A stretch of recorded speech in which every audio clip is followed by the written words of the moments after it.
Good evening, everyone. Would like to reconvene the November 18th, 2021 meeting of the Lake Forest Board of Education. If you could please join me for Pledge of Allegiance, followed by a moment of silence. I pledge allegiance to the flag of the United States of America and to the republic for which it stands, one nation under God, indivisible, with liberty and justice for all.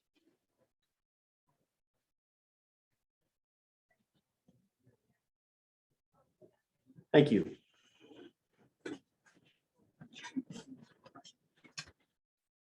All right, thanks to everyone who has joined both here in person as well as online. Boy, that camera's kind of close tonight. But appreciate everybody's patience while we got started. It's kind of interesting trying to run two meetings at once, both online as well as in person. So getting it all set up. We'll start tonight with roll call of board members. Mrs. McCloskey. Here. Mrs. Starkey. Here.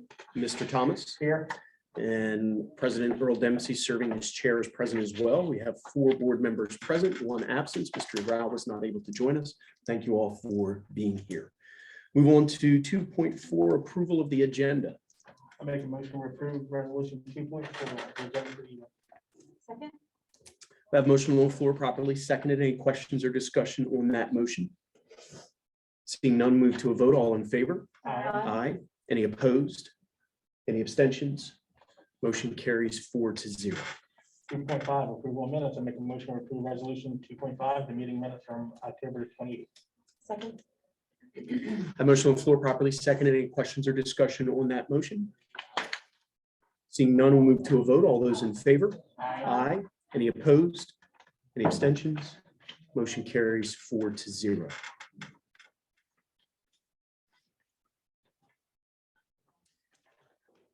We are moving on to item 2.6, recognition presentations. We'll turn that over to you, Dr. Lucas. Thank you, President Dempsey. I've got Mr. Butler here from Chipman and Mr. Brown, the principal of Chipman, is here as well. And we're going to recognize some great work with students at Chipman. So, Mr. Butler, turn it over to you. Good evening, everyone. My name is Mr. Butler. I'm the agri-science teacher at Chipman. My team conducted the chapter meeting won first place representing Delaware, and we took them out to the national state FFA convention last month to celebrate.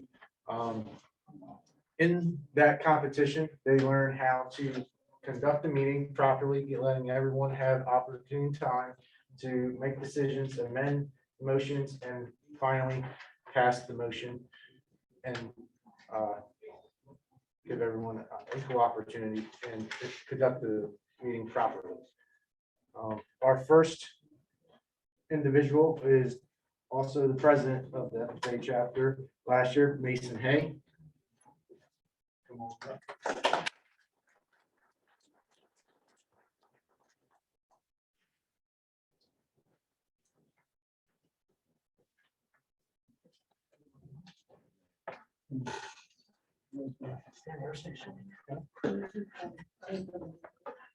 Ava Gallagher.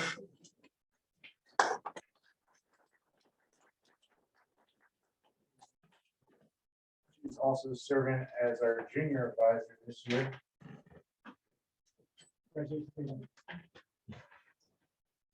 Margaret Stewart.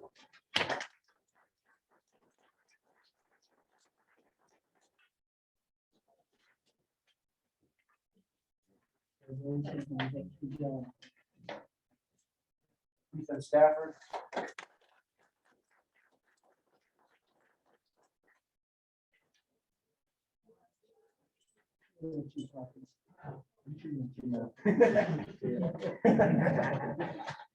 Shine Irving.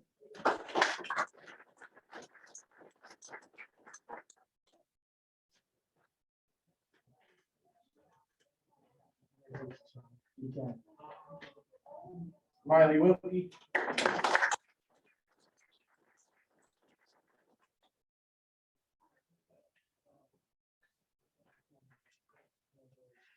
Isabel Wilson.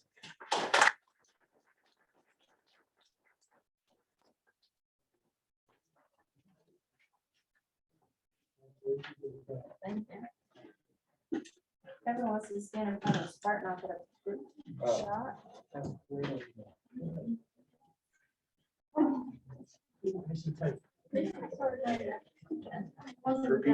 got it. Mr. Lucas, come in with them. You and I come forward. Wait, find out how to talk. I know that.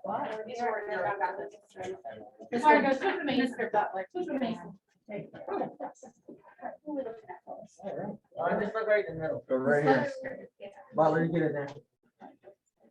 Sorry.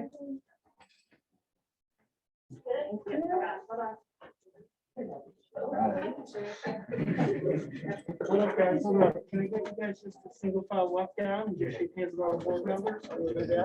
Watch out for the cord, okay?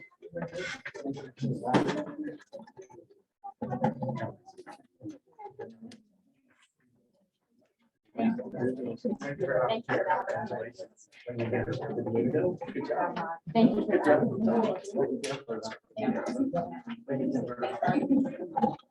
Thanks, Mr. Mormon.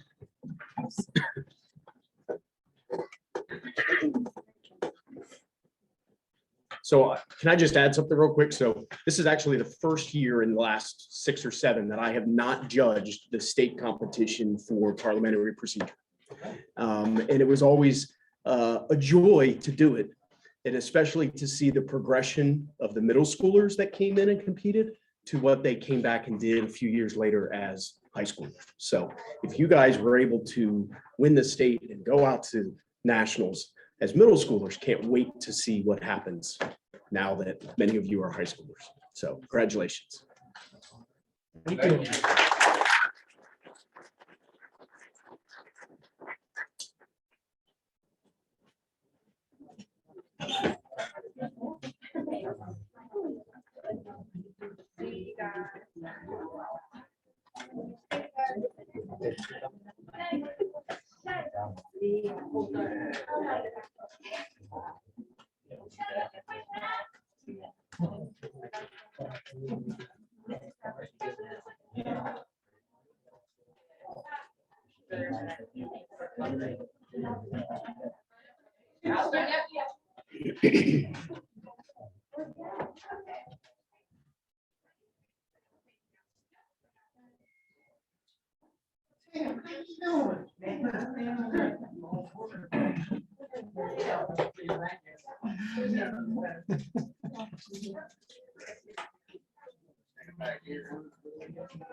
I'm going.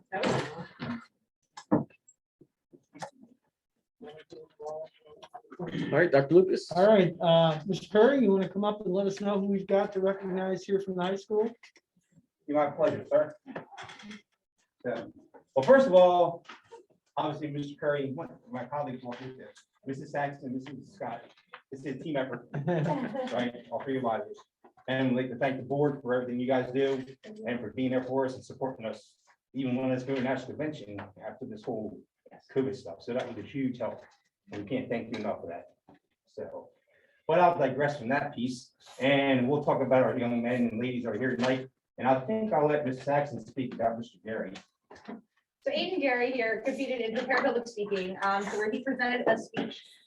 He wrote it himself, and it was at an incredible level. I'll be honest, there was definitely times that I was like, what are you talking about? And he memorized the entire speech, and he presented it on Zoom because that's how everything was done this year, and he nailed it and won at the state level. And then from that point, you advance to nationals, where they have 3 tiers. And unfortunately, Zoom was not on our favor this year, and so he only made it to the prelims, and we did not make it through semifinals. But he is ranked bronze in the nation, so we're very proud of Aiden and his accomplishment.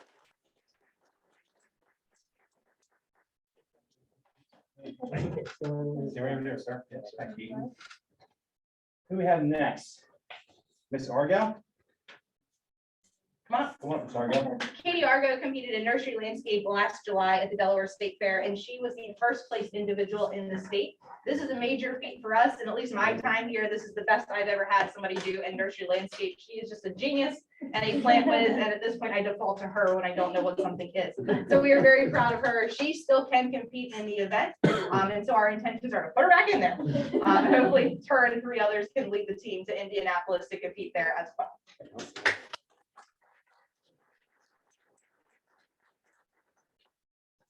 And then we have Miss Pippin, who did the hair. Yeah, Caitlin Pippin did for our Creed. Oh, She did Creed, I'm Creed sorry, speaking. Creed, yes. She was first in the state. We will brag on her a little bit. There was another girl that competed in the state who actually won the Texas event like months and months and months prior to this. We were a little intimidated. Yeah, it was insane the number of people she beat, and Caitlin beat her. So we were super stoked when she went out to nationals as the Delaware winner. She is by far the best Creed speaker I've ever seen in my entire life, and I have no idea why she did not advance through the prelims, but she will always be our #1. She was a bronze ranked individual at nationals, and she actually was filmed by a curriculum company while we were out there. So she will actually be a part of their curriculum, teaching students how to say the Creed in the future. So for us, even though she didn't make it to that Final Four, it was kind of the icing on the cake for us, for her to actually stand in front of a camera, say it like I've never seen it said before, and be able to just extemporaneously kill the questions that she was asked. So we're very proud of her and all of her accomplishments, and we can't wait to see what all 3 of these individuals do.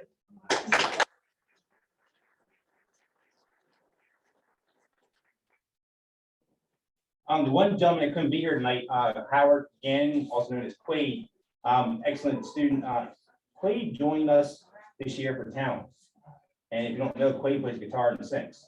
And he has a gig tonight, so that's why he couldn't make it be here with us tonight. But he did come out. Mrs. Filiu was able to escort Quaid to the rodeo, right? Where he played in front of 6,500 people. That's correct.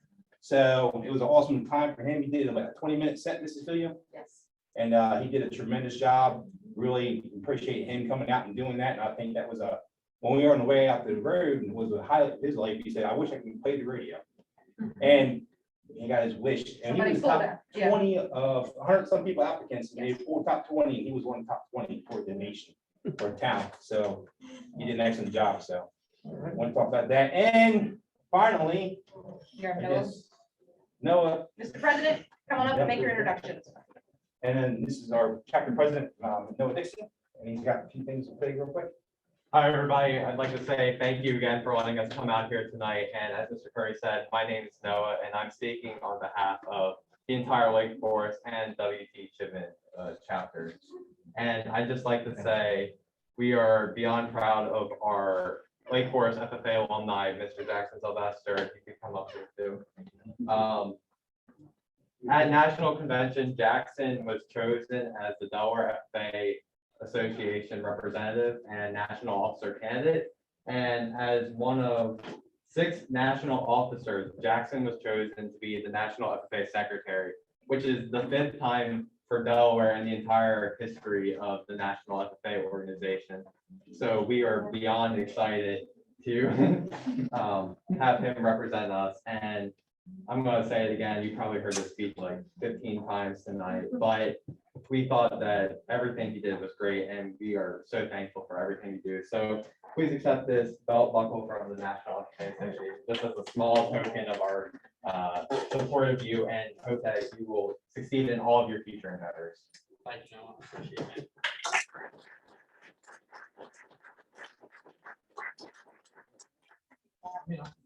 Yeah, say something. Let's start a little bit. Yes, absolutely. So like Noah said, I was recently selected to serve the National FFA organization as the National FFA secretary. A little kind of backstory of what exactly that is. On November 27th, I actually fly out right after Christmas, or right after Thanksgiving rather. I fly back to Indianapolis, and I'll undergo about 3 weeks of training. Then I get to come home for Christmas. They're nice enough to let me see mom and dad for the holidays. But right after the first of the year, I will leave. And where I'll be is kind of unknown. They say I'll travel about 100,000 miles and hit about 60 flights throughout the year. I'm just traveling, meeting FFA members from every corner of our country. I'm attending their conventions or conferences, just visiting high schools, having the opportunity to go to corporate John Deere and do a lot of industry tours. So it was really, really exciting for me anyway, to go out and do these things, but I also want to take a moment to thank each of you on the school board, because while y'all are so much behind the scenes and you don't get much recognition, I know it's a lot of the decisions that you made in here to start that kind of led me to my success, not only with Lake Forest FFA, but also to a state and national level.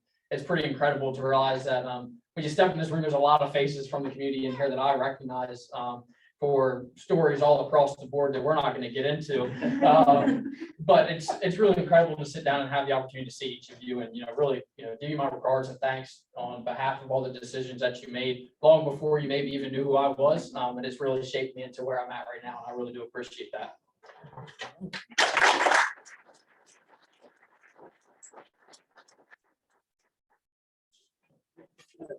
Sure. There you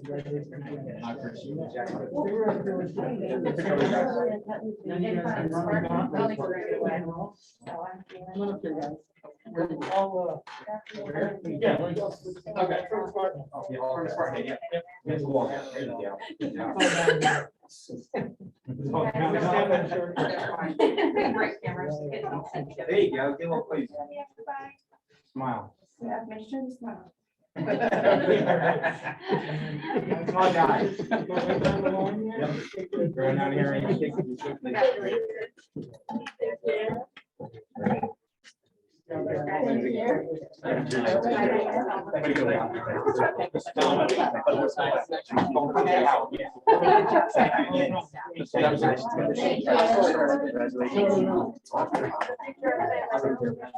Good luck to you.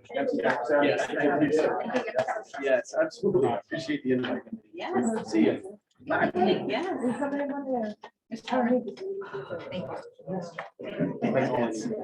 Thank you. Jackson, make sure you get a good frequent flyer program, hotel rewards, all that. There you go.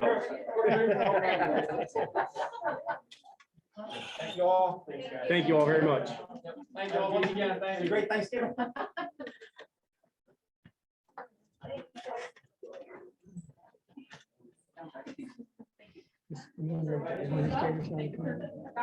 They will watch it. They should be coming over there.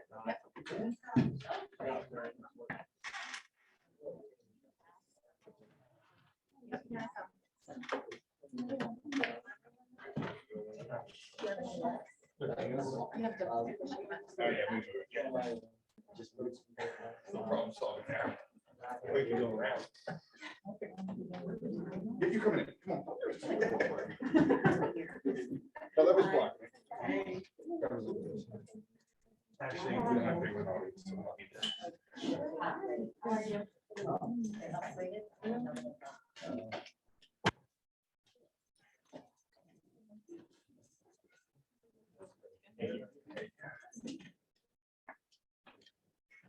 All right, welcome to our administrative staff that has joined us. And Mr. Kurt Kellerman is just in time. We are on, oh no, I'm sorry, you're not up yet. First, we have 2.7 citizens participation. Opportunity every meeting for members of the community to address the board.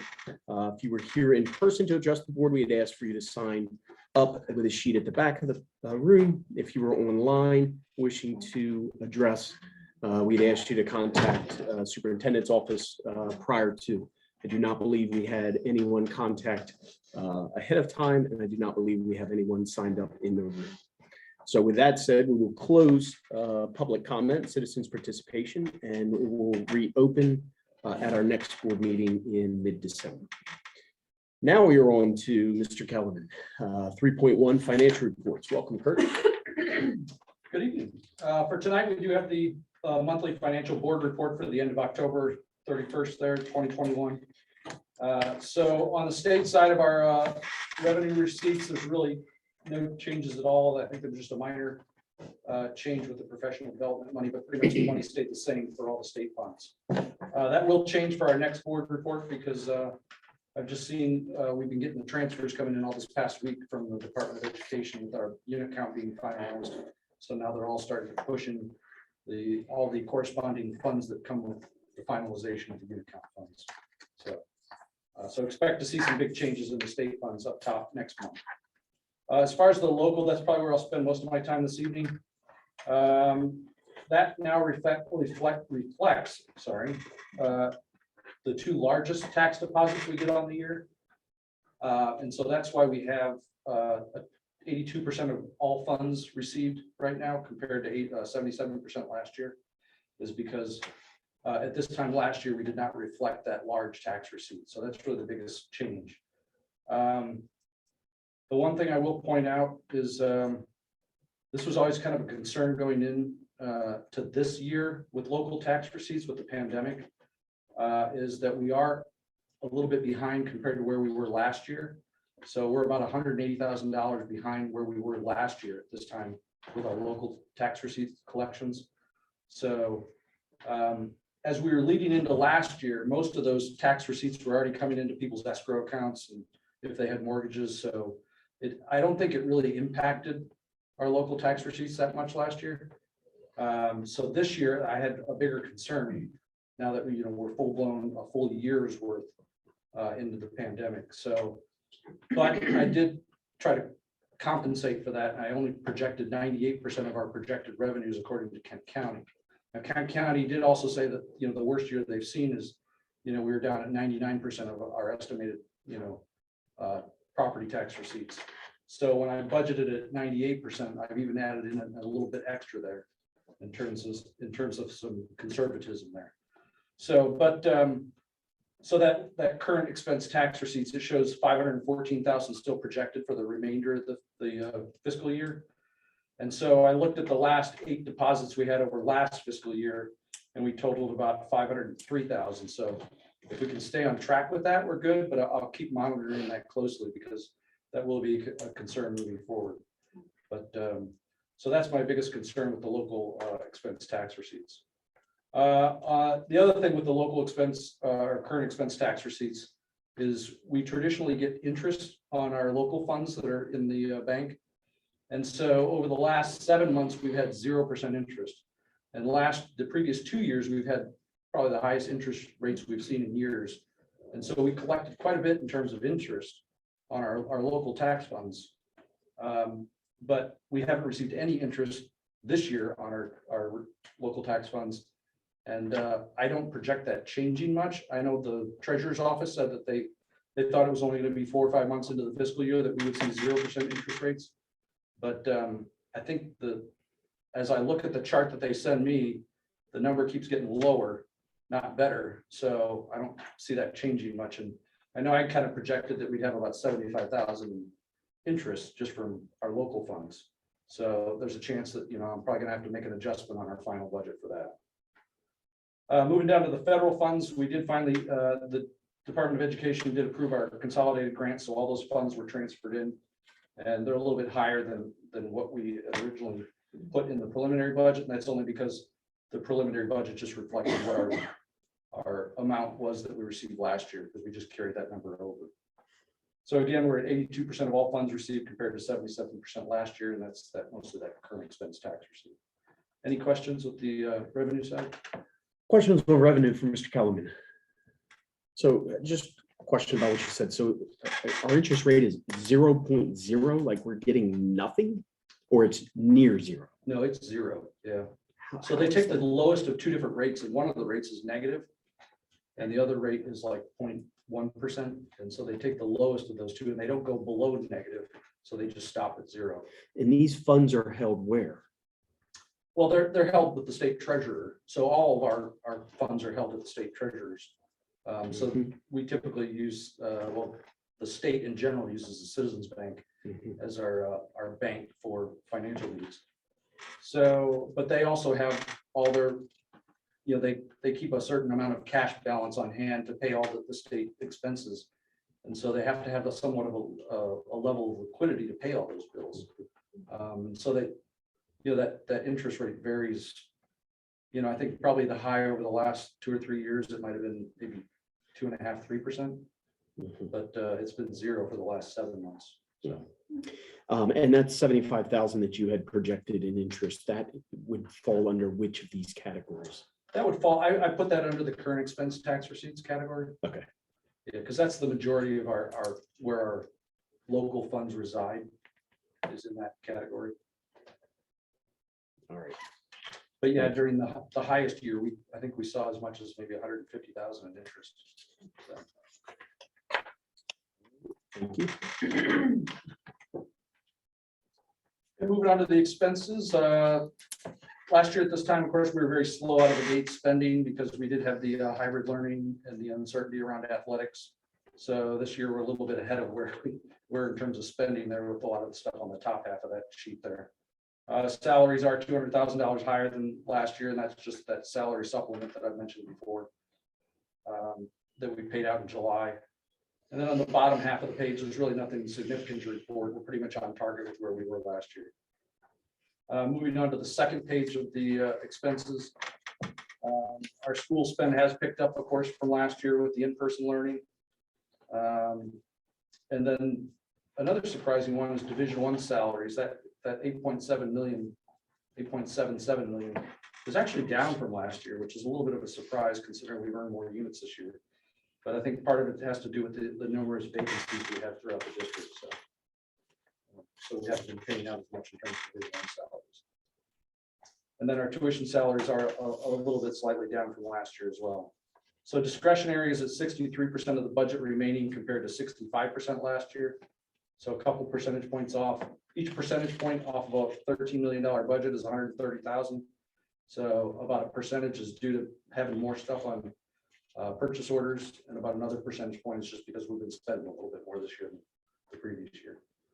So all funds budget, we have 71% remaining compared to 69% last fiscal year. And most of that's just because that Division I salaries budget number that we have up there, such a large number. So, any questions with the expense side?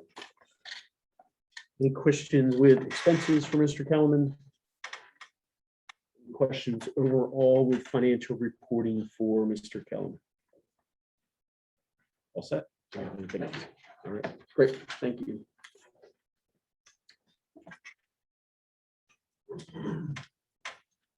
All right, we are on to item 3.2, Superintendent Report, Dr. Lucas.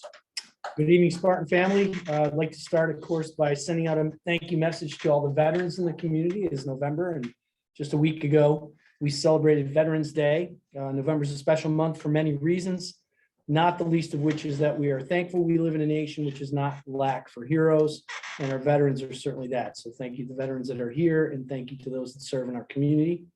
Next, I'd like to congratulate Mr. David Thomas from East Elementary School. Just today, Mr. Thomas was named the Delaware Education Support Professional of the Year for the entire state. Dr. Susan Bunting, our Education Secretary, was here today to give Mr. Thomas his award in front of the entire East Elementary team, staff and students. We had actually a pretty amazing event there at East. Thank you to Ms. Kurz McDowell, East Elementary School Principal, for setting up a great reception and ceremony today for Mr. Thomas. So if you see Mr. Thomas, give him a pat on the back. I'd like to send a shout out to our athletes. We had a great fall season. Our teams at Chipman were particularly successful.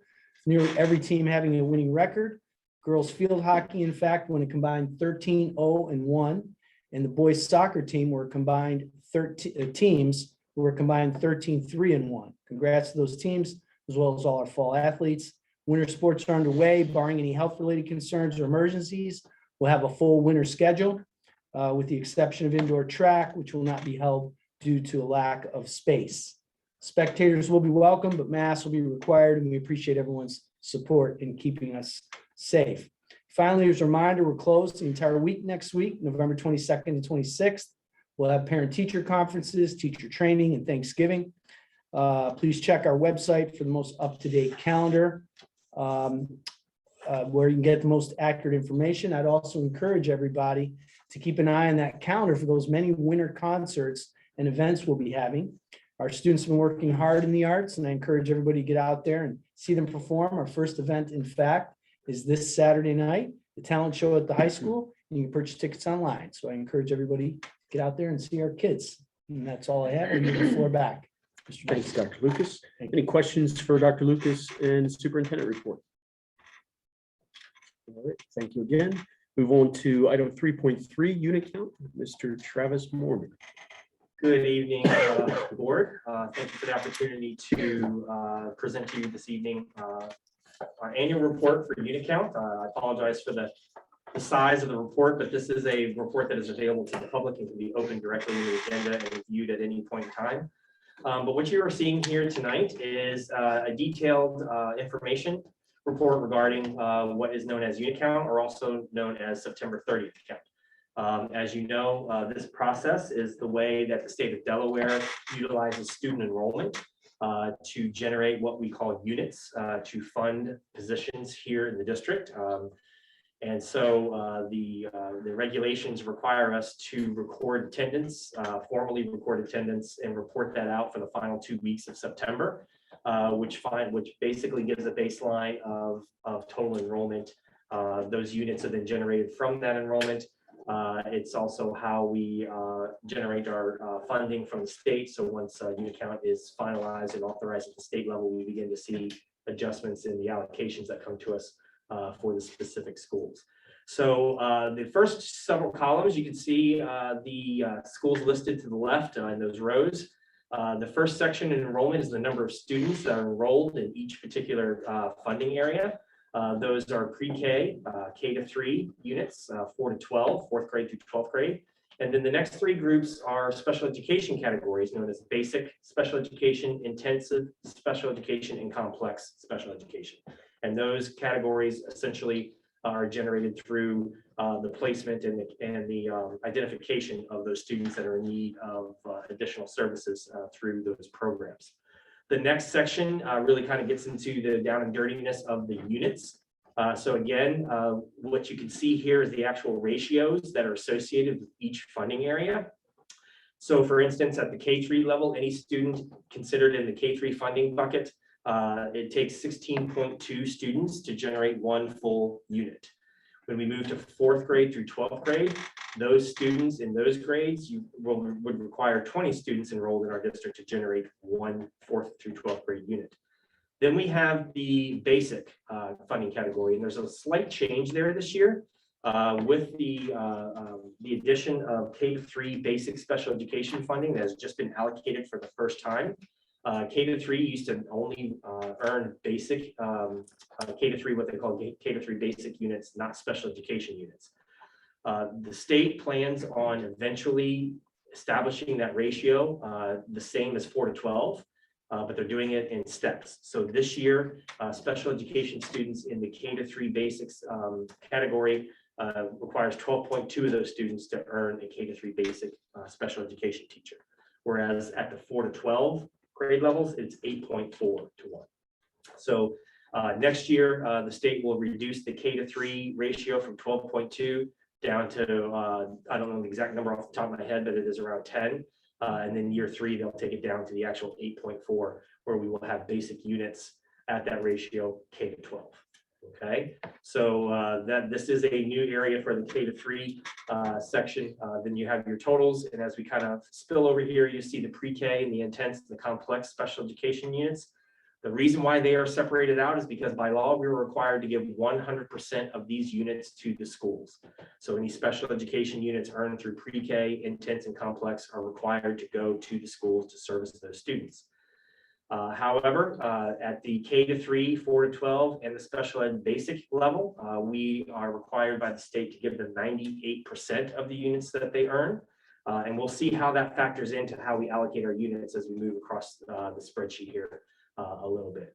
And then you have the section for vocational units. These are our CTE programs, our expressives, agriculture, our business, our tech ed pathways at the high school, and some of the pathways feed actually down into the middle school.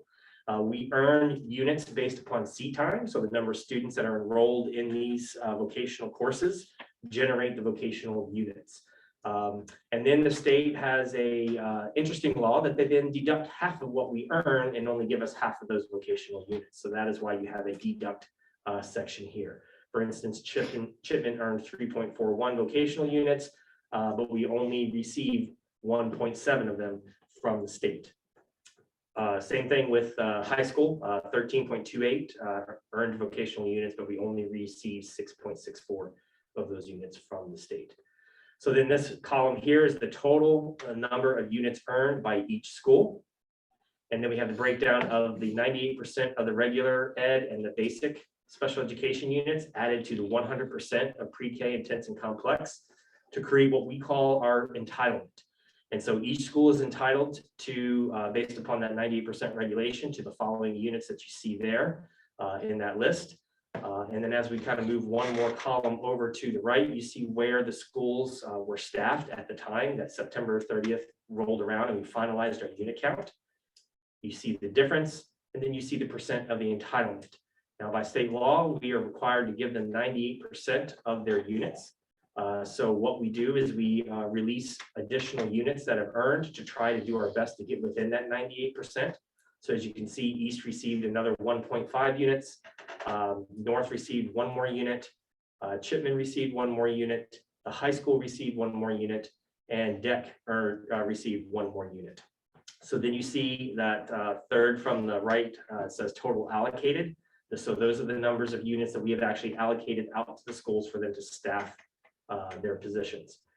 And then the percent of entitlement due to class size issues at East, we allocated another unit at kindergarten to help alleviate some of the overcrowding there, which is why you see that they are actually getting 102% of what they're entitled to, whereas the percent earned is slightly less. 98, North is marked at 97. We've highlighted that yellow because they are one of the two schools that are not within the 98% allocation. Then we have South and Central which are overstaffed, so they are already earning over what the 98% allocation would be. We have Chipman at 97%. The high school is at 98%. And due to some of the enrollment changes at DEC, we needed to add another itinerant pre-K position, certified 10-month position, which is why we allocated one more unit, bringing them to 105% of what they're earning. Our total number of units this year through Division 1 is at 257.95. This is slightly over what we have been, or slightly over what we've been allocated from the state. The state allocations were at 256. So we are slightly overstaffed by a few tenths of a unit, but we are able to utilize some other funding sources to alleviate those issues. One of the things I do want to note is that Division 1 is not the only funding source that we use to staff our schools. We use other funding sources, including federal grants, Title I, what's known as academic excellence, which is another state funding bucket. And we essentially have used our CARES funds to generate an additional 24 positions in the district to help support the schools with return to learning, learning recovery, and social emotional support as well. Any questions? A lot of technical information as far as unit count goes, but this is the results of our 2021 unit count this year. Questions for Mr. Mormon or administration on unit count? So if I understood correctly, one of the last things that you said, so although if we just take Lake Forest North as an example, although we see here that 97%, which is underneath, which is below the 98, that could potentially be made up. They may not necessarily be understaffed, so to speak, because there are other funding sources where they could be accommodated for in other ways.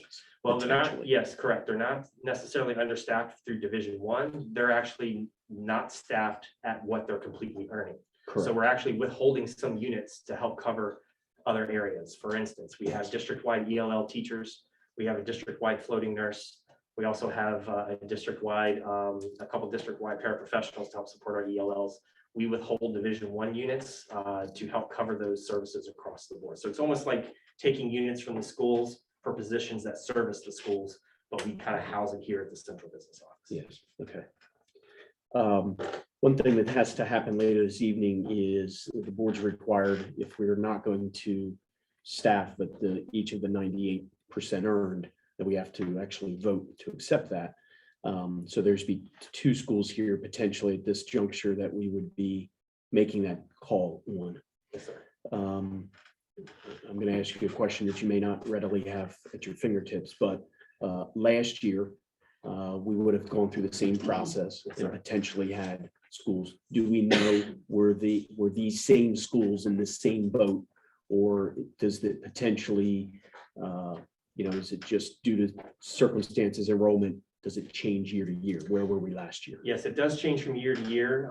What we normally see is sometimes you have larger groups or smaller groups of students that kind of move through the grade levels. And so as those students kind of shuffle through our grades from school to school, a lot of times we'll see those units, obviously those units will follow those kids. For instance, Chipman, the past 2 years has seen a significant increase in enrollment. They have the most students enrolled in the single school at over 900. That has been pretty consistent. So the past couple of years, they have been one of the schools that has earned more than they actually have been allocated for to help compensate for some of the other situations in which are overstaffed. 2 years ago, that situation was with Central because those large groups of students were moving through Central. Now they're moving through Chipman. We anticipate as they continue to move into the high school, we'll see some increased enrollments in the high school. At the elementary, what we noticed is the past couple of years with the COVID impact is we have a little less students enrolled in kindergarten and first grade. So as those groups, unless they recover with additional enrollments as the years go on, as those groups move through our system, we'll see that same issue to where, as we carry over our staffing plan from year to year, one school might see, it earning more than where they're staffed versus another school might see earning less than where they're staffed. So do we happen to know where we were last year on this? So as far as which ones were not within the 98%, I don't have that report Okay. readily available, but I do have the totals from last year that each school earned. For instance, last year, East, for example, earned only 18.46 units, where this year they're actually earned 21.02. So East was a good example of seeing an increased enrollment. So last year, I would assume, now I have to verify through the report, that East was one of those that was most certainly not within that 98%. And we see that increase this year as a result. Okay, so if somehow maybe we make a note, I think in future years, it would be nice to see the trend. Because I certainly understand, don't necessarily like voting to accept something that's underneath the required minimum. However, I certainly understand the situation where things fluctuate year to year.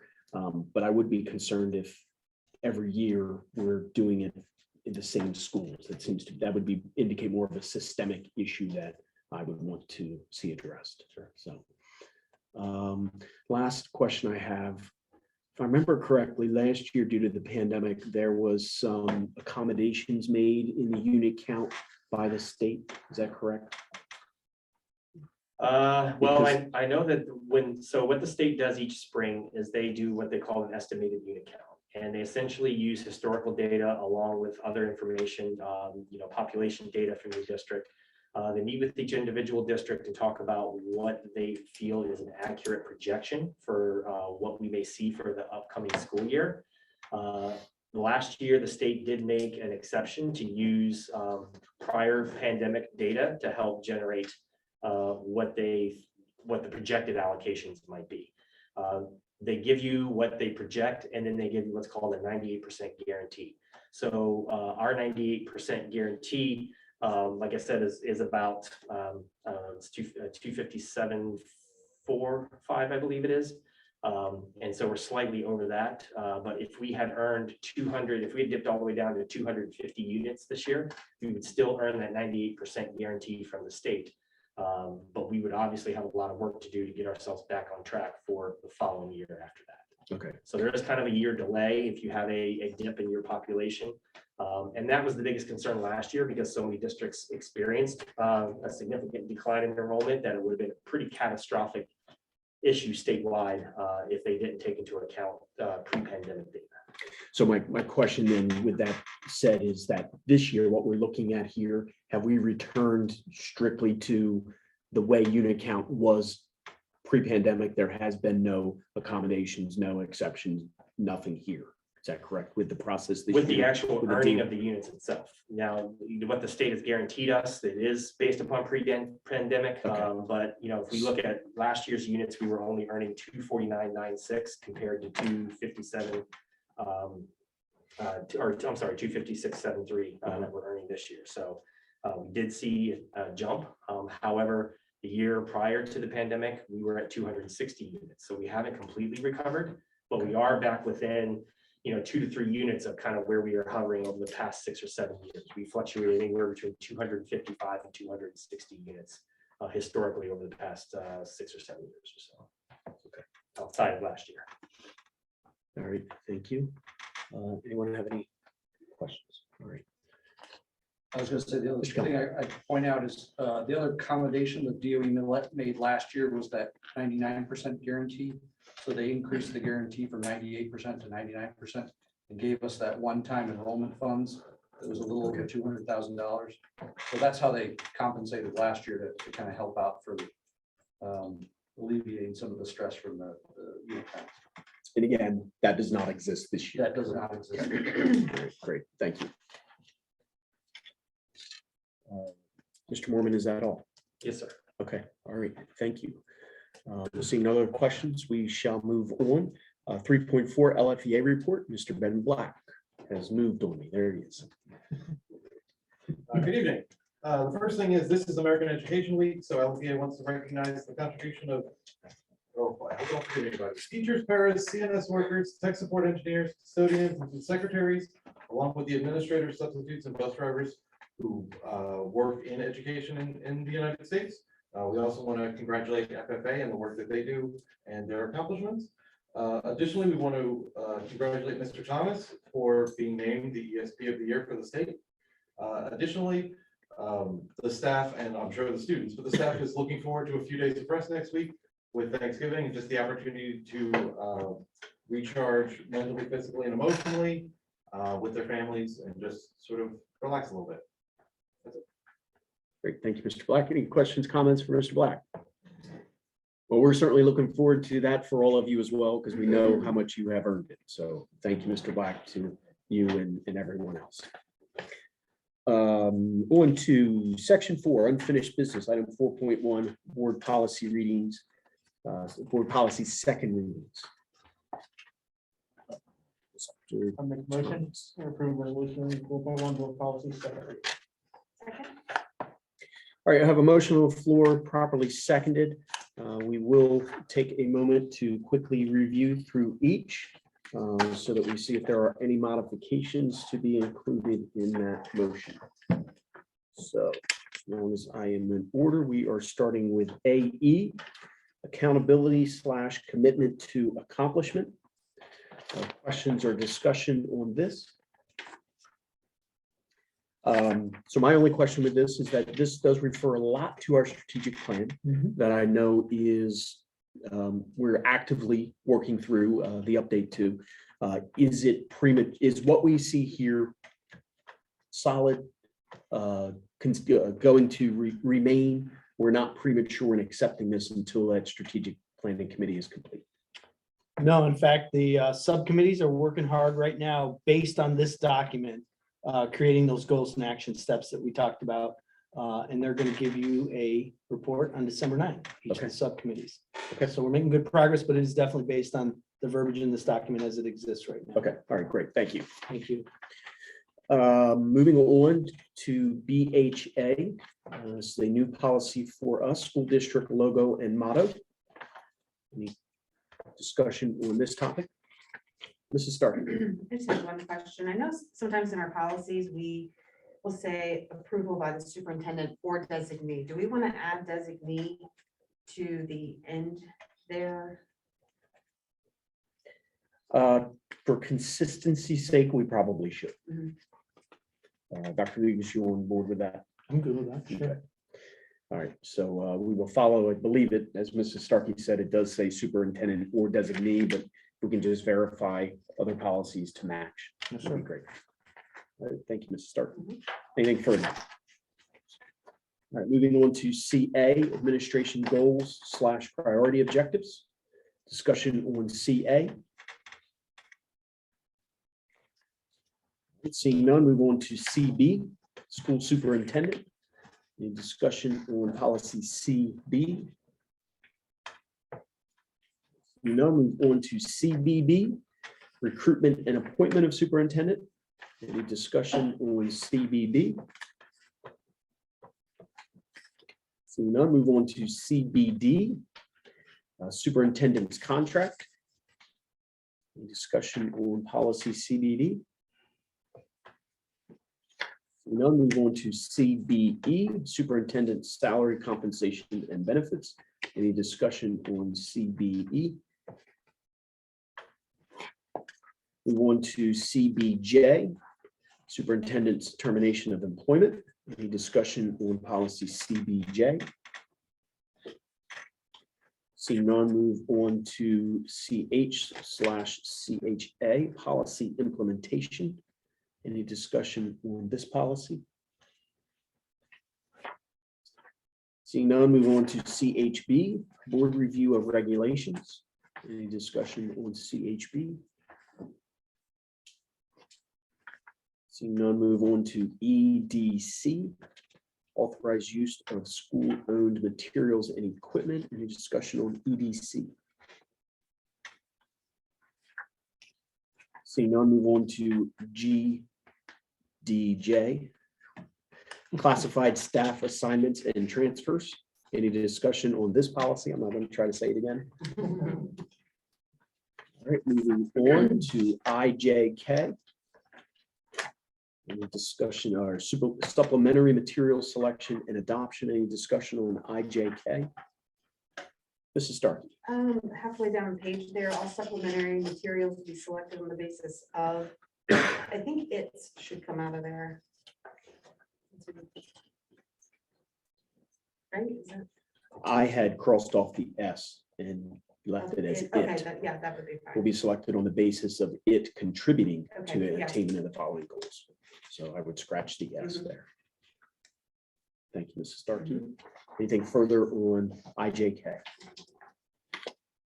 Lastly, KBE, Relations with Parent/Booster Organizations. Any discussion on KBE? All right, seeing no further discussion, we have a motion on the floor to accept the policies as amended during discussion. Any additional questions or comments? Seeing none, we'll move to a vote. All those in favor? Aye. Any opposed? Any abstentions? Motion carries 4-0.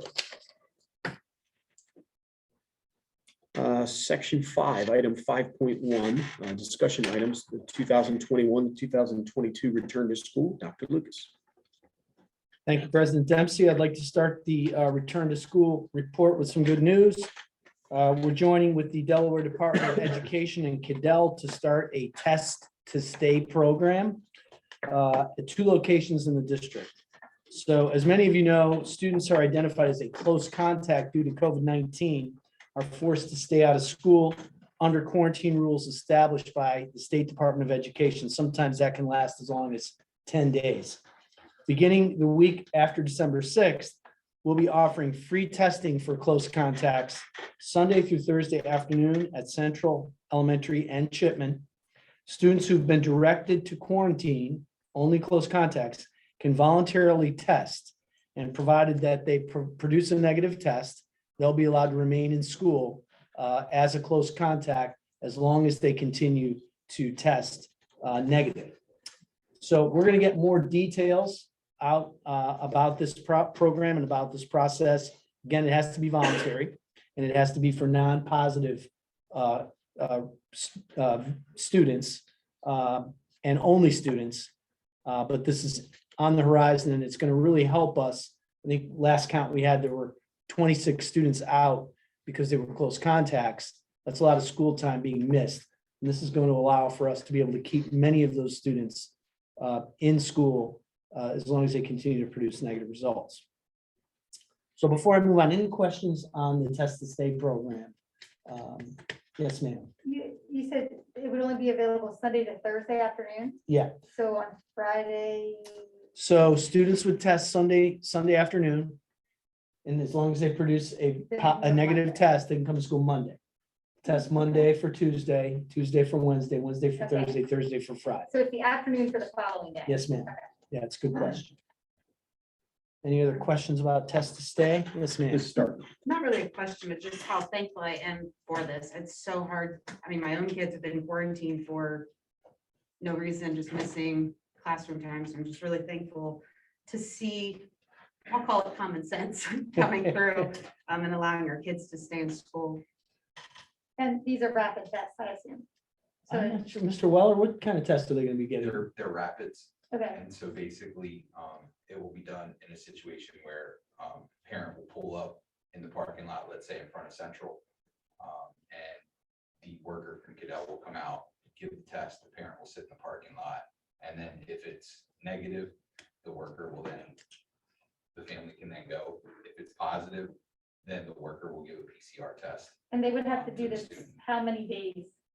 So you could, so for example, if a student gets sent home, let's say tomorrow afternoon, they would then go that afternoon to start testing.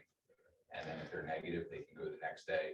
And then basically on your 5th day, you can take your PCR test to get cleared for the 7th day, but you would do your rapid test through the 7th day. Okay, so you would still have to get a PCR test, that test will not count. Correct. Okay, so you would still have to get On day 6 until day 7, when that And- test comes back negative. and then- Cadell is not doing the PCR test, right, at the school, so you would have to then go do it at No, so that is something that is also involved there too. On that 5th day, you would get your rapid for the 6th day, and then you would also get your PCR there too. okay, That could clear you for this after the 7th day. and then, okay, so up until, so it's still, you're still testing through day 7, day 8 is the day you still don't have, you would not have to test. Correct, if your PCR comes back negative. Okay,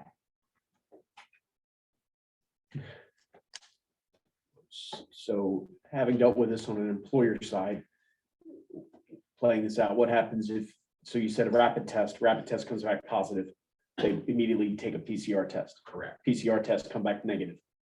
That student can then return, Okay, but that student would not be able to return pending the results of that PCR. yes, okay. one more thing, the, test, does that have to be outside school hours then? So the testing would be from 4 to 7. 4 to 7. And all students, so one of the nice parts about this too is, and a lot of this information is coming as new, is that because we are a participating district, our students would be eligible to participate and test in districts that are also participating. So let's say there's a school choice student that lives in Cedar Rodney or Milford. That student would be able to go to one of the Cedar Rodney or Milford sites and test instead of coming to Lake Forest and testing. So it's a way to kind of cover a lot of different areas. And also vice versa, our students could go somewhere else and Is Cadell keeping all that data digitally, so like, or is your kid gonna have to bring a note each day, or, it's all electronic, so they would send an email. So basically you provide an email address and then they email you the results, and then we'll have an address set up where those results can then get forwarded to us.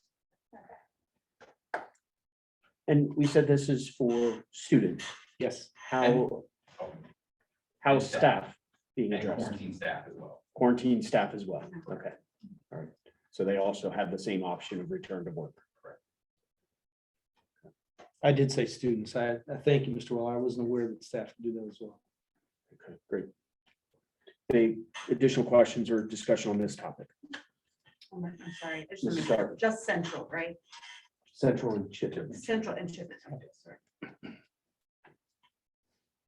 All right, Dr. Lucas. And thanks to Mr. Weller, he's been really doing the yeoman's work on this COVID stuff.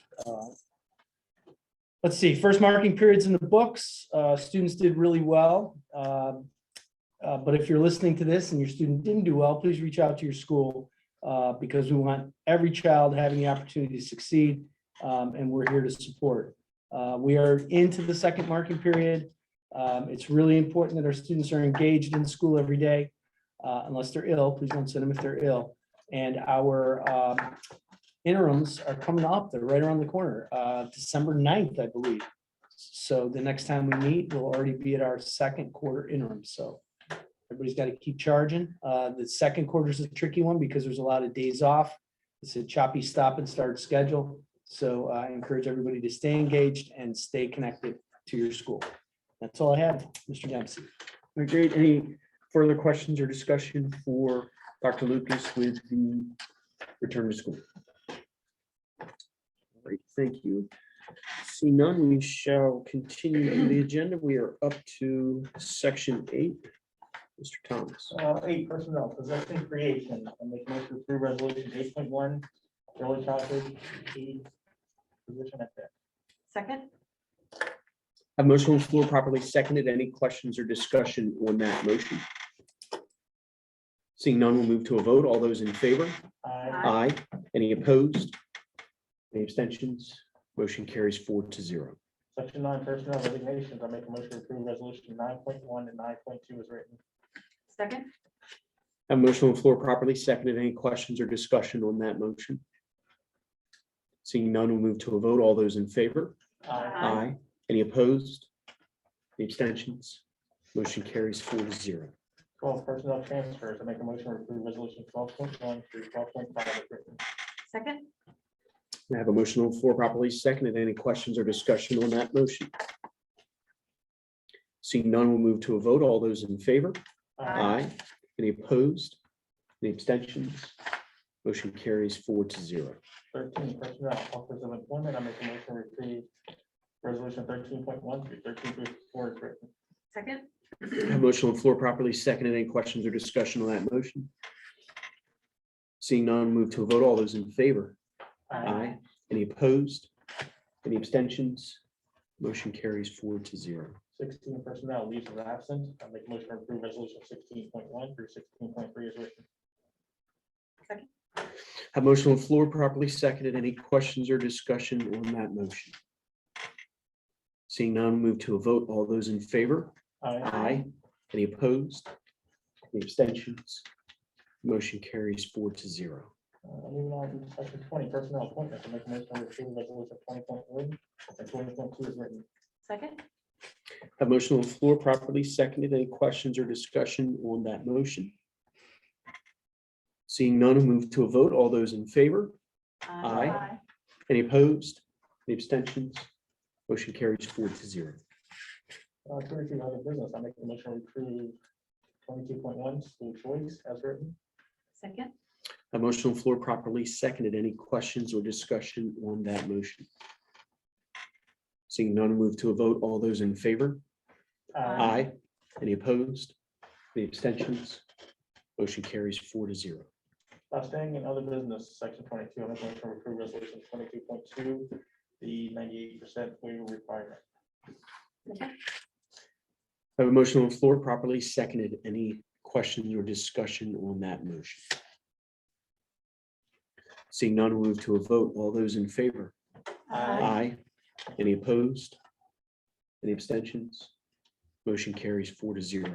Continuing on other business, make a motion to approve resolution 22.3, student instructor ratio requirement. second, A motion on the floor properly seconded. Any questions or discussion on that motion? Seeing none, we'll move to a vote. All those in favor? Aye. Any opposed? Any abstentions? Motion carries 4-0. 24 as a business financial report, to make a motion to approve resolution 24.1 financial report presented this evening. second, Have a motion on the floor properly seconded. Any questions or discussion on that motion? Seeing none, we'll move to a vote. All those in favor? Aye. Any opposed? Any abstentions? Motion carries 4-0. Thank you, Mr. Thomas. Thank you, Mrs. Starkey. We're up to section 26, board reports and other discussion items. We shall start with 26.1, Delaware School Board Association. Mrs. Starkey. just a couple of things. The first thing is the special education due process training is November 30th at 6 via Zoom. It's for new board members, but I always think it's a great way to brush up on those laws and processes. The other thing, I wasn't able to attend the meeting because I was celebrating my birthday that night. But I did look at the minutes, and it has been something they've talked about before, but there's kind of this exodus from the MSBA as a whole, just with I think some poor leadership and some strong political affiliation. We right now, DSBA is not planning on leaving. Dr. Marinucci feels confident that we can wait this out and with new leadership and new vision and new strategy that it'll come back around and the benefits of being part of the organization, but it's just something to kind of keep an ear out for, an eye on. Thank you, Mrs. Starkey. Any questions or discussion for Mrs. Starkey? All right, thank you again. 26.2 Legislative Committee. I know Mr. Rao is not here. Not sure if anyone has any report. Mr. Thomas. Okay, all right, thank you. 26.3 ECAP Policy Council. Mrs. Starkey. Nothing really new to report, but the next meeting is December 16th, and that is in person, I believe. Yes. In person, yes.